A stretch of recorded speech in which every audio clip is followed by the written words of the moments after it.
Pues con el apartado de la cultura terminaríamos la unidad didáctica, integrada por 4 bloques: la política, la economía, la sociedad y este último. Y bueno, al hablar de la cultura vamos a hablar un poco brevemente, vamos a nombrar las figuras más señeras. Se trata fundamentalmente bueno, de cubrir el periodo cultural de un periodo que, al haber gran censura, y ya empiezo con el contenido, o la censura, digamos, condiciona un poco la actividad cultural, intelectual y artística. Eh, Básicamente lo he dividido en medios de comunicación de masas, sería por un lado cine y televisión, hablar un poco lo más somero, y luego del resto de artes, como pueden ser la literatura, la arquitectura, la escultura, la pintura, en fin, la historia, la investigación científica, el resto de cultura, ¿vale? La cultura menos mediática. Eh, el cine y la televisión ambos estuvieron sometidos a una rígida censura y fueron utilizados por el régimen, pues, para adoctrinar y para ensalzar las virtudes del nacionalcatolicismo, las que consideraba el régimen que eran las únicas posibles. El cine, en este sentido de adoctrinamiento, pues destaca el nodo, fundamentalmente en el noticiario y documentales en los años 40 y 50, que se ponía o se proyectaba antes de las películas y que servía, pues bueno, para ensalzar, pues, propagandísticamente la obra del régimen. Del cine, hay que decir que, como hemos dicho, la palabra clave censura estuvo sometida a una gran censura, y la prueba de ello es que o bien se cortaban fotogramas y se consideraban de alto contenido erótico. Por ejemplo, en Gilda, en los años 50, cuando fue proyectada en los cines españoles, levantó una gran revuelo, especialmente en los sectores de la Iglesia, en los sectores católicos. Y luego, otra forma de censura era adulterar los doblajes, cambiarlos, para cambiar también el argumento. Es famosísima la película de John Ford, Mogambo, en la que trata de un matrimonio que comete adulterio. Esa es la versión oficial, la versión que no se que la Iglesia no aprobó, porque el adulterio estaba lógicamente mal visto desde la óptica católica. Y lo que se hizo para evitar eso fue que se transformaron los diálogos de tal manera que, para evitar que hubiera adulterio, lo que se hizo fue que el matrimonio se convirtió en hermano. Eso también llamó poderosamente la atención en la época por la relación tan estrecha que mantenían los dos hermanos, que en realidad eran marido y mujer. Simplemente como curiosidad. Y luego, pues la televisión, fundamentalmente en los años 50, también se utilizó como medio de propaganda, y en los años 60, además de medio de propaganda, como signo de distinción social, porque era ya en los años del desarrollismo y hemos visto que en la familia, aparte de operarse un cambio en la estructura familiar, de la emancipación de los hijos, por recordar un poco, pues también se convierte en un signo de distinción social.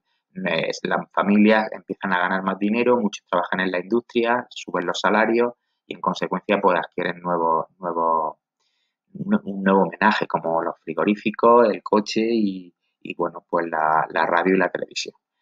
Eh, Luego, dentro de la cultura de masa, por decirlo así, aunque no lo haya puesto, merece también la pena, con su papel adoctrinador igual, la prensa, y cómo no citar a periódicos muy afines al régimen, como eran, por ejemplo, Arriba o el diario Ya.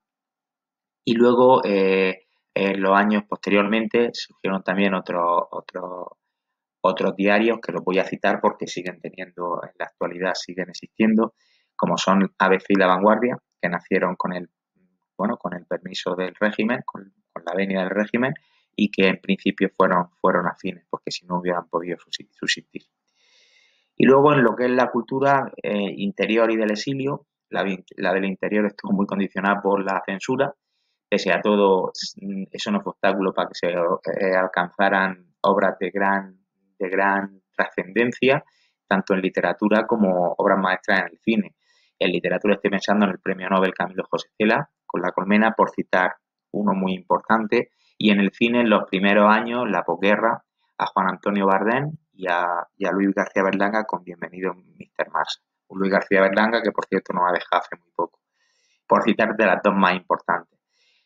Y luego ya la cultura interior, ya a partir de los años 50, 60, en lo que se ha llamado el realismo social, pues destacan fundamentalmente el poeta Blas de Otero, por citar algunos importantes, y el cineasta Luis Buñuel, por citar así algunos de los más importantes. También estaría Rafael Sánchez Ferlosio, bueno, no siempre reconocido o injustamente infravalorado, que bueno, también alcanzaron con sus libros o llevaron a la literatura a rayar muy alto en el panorama bueno, en el panorama nacional con su obra y su calidad.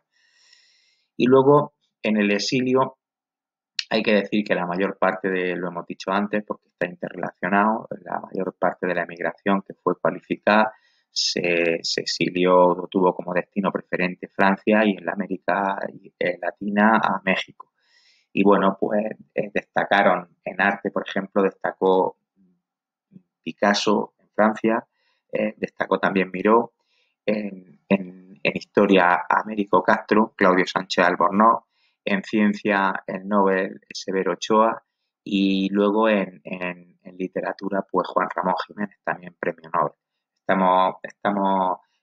Ha de hacerse notar, como han puesto algunos autores de relevancia, que fue en esta época donde las circunstancias para la cultura fueron más adversas, que estuvo sometida a una rígida censura cuando España empezó, el periodo en el que España dio, uno de los periodos, mejor dicho, pues en el que España dio más premios Nobel. Es significativo. Juan Ramón Jiménez, Camilo José Cela, bueno, Severo Ochoa y luego, bueno, eh, autores de la talla de Juan Ramón, de Américo Castro en historia. Bueno, pues eso sería más o menos todo y con esto terminaríamos la unidad.